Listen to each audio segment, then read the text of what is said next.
In this video, I'm going to be explaining and sharing my thoughts on why Coryxkenshin will never ever return on YouTube again. For those aren't familiar who Coryxkenshin is, here's a short, brief introduction to this beloved YouTuber loved by millions to this day. Coryxkenshin is a widely known YouTuber that's been on the platform and making videos for over a decade now, and turning stressful situations in video games to fun, memorable moments. I'm out! I'm out! Get up! With his unique charismatic nature and funny jokes, what mainly made Coryxkenshin stand out from all the rest of the YouTubers is his down-to-earth, humble appearance on the platform. This made him build a fan-like cult of 18.7 million subs till this day, and gradually growing even of his absence from the platform. His last and most recent video he done before his hiatus was named reacting to Five Nights at Freddy's movie trailer, which was a year ago to this day. His community of dedicated fans still comment on this video to this day. Even some of the most recent comments are a day or 2 days ago. Hopefully you can tell how big of a YouTuber Coryxkenshin really is and how much he has touched such a wide audience.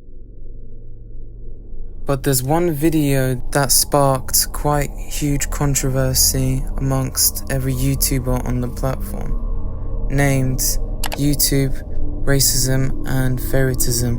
Coryxkenshin has shined a light on some of the most serious issues involving around being a creator on YouTube, especially involving around his channel and content. Cory has commonly noticed that every time he comes back from his break, he always becomes #1 trending, which is well deserved for someone with his efforts. But what's oddly strange about YouTube and the platform, Cory commonly noticed every time when he comes back from his break, he always gets a strike from one of his old videos. 2 years! This video has been on your platform, and the day after I come back to YouTube, I literally, I kid you not, #1 trending for over 24 hours. The day after I come back to YouTube, you magically, mysteriously dig deep into my videos. Now coming back to the video that is the main point and focus of this video, was the most recent one to date. It is titled The Mortuary Assistant Series Part 3.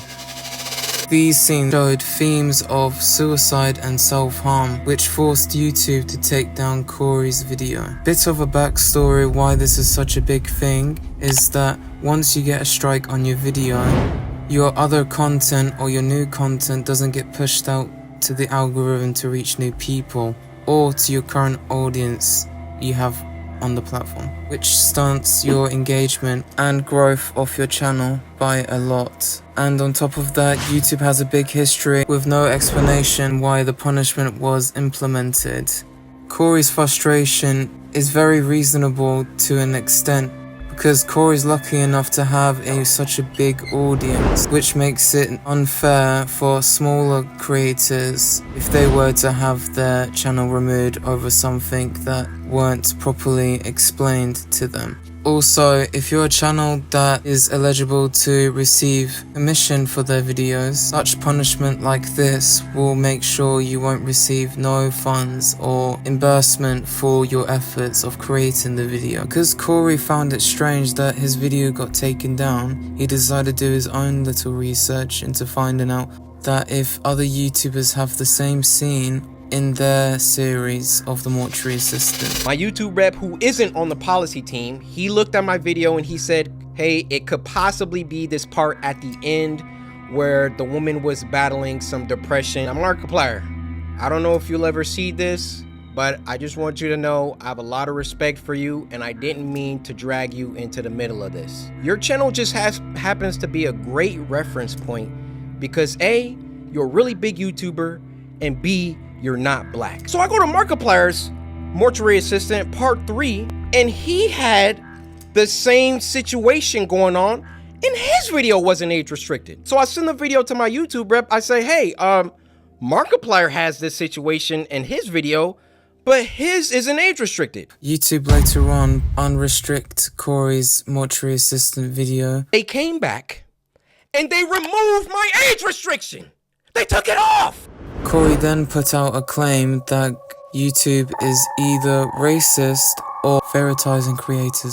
YouTube, you guys either play favorites, you are racist, or it's a mix of the two.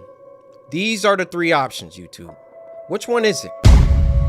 YouTube then later on age-restricted Markiplier's and Coryxkenshin's video as a result to defusing this situation.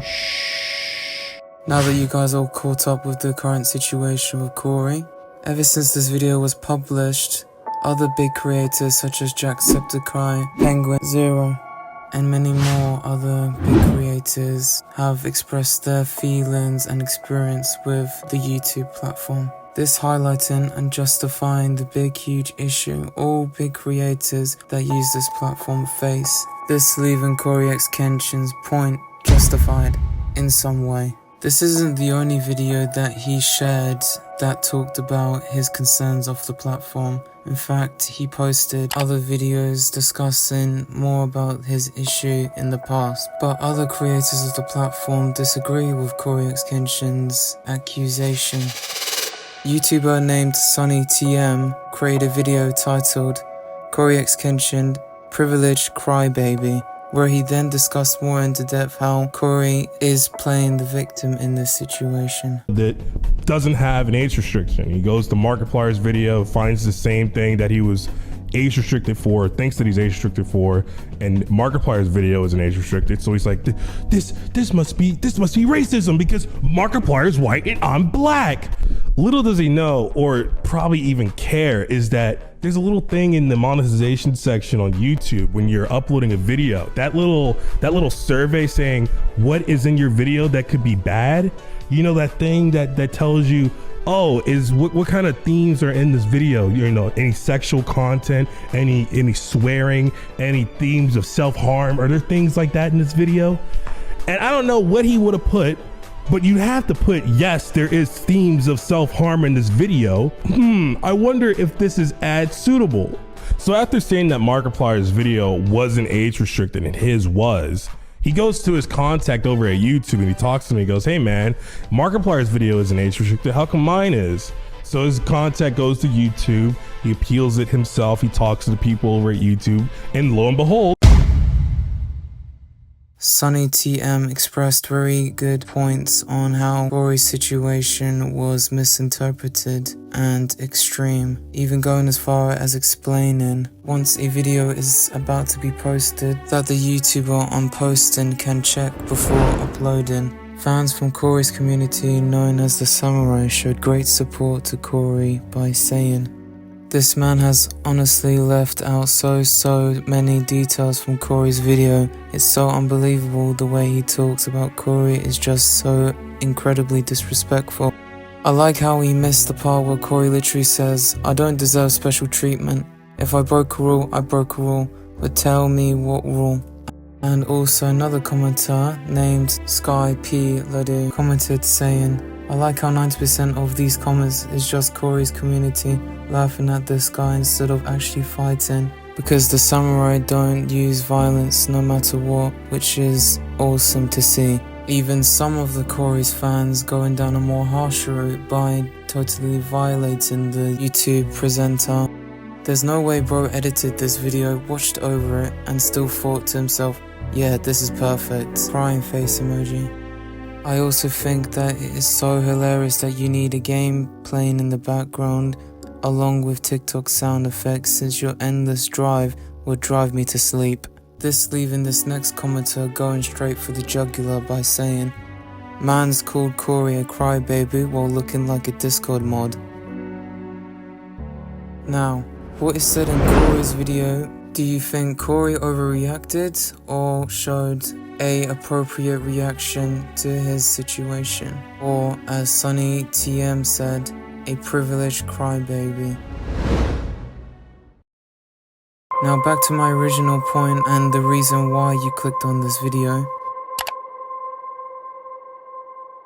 Because of Cory's history of getting restricted by YouTube may give him motive of never returning to YouTube ever again. This is likely the reason due to YouTube's harsh punishment towards the big creator that was never justified even with someone that has a huge sub count like Coryxkenshin himself. Still to this day, no answer has been given to the big creator. This by allowing me to wrap up my conclusion towards why Coryxkenshin will never ever return to the platform again.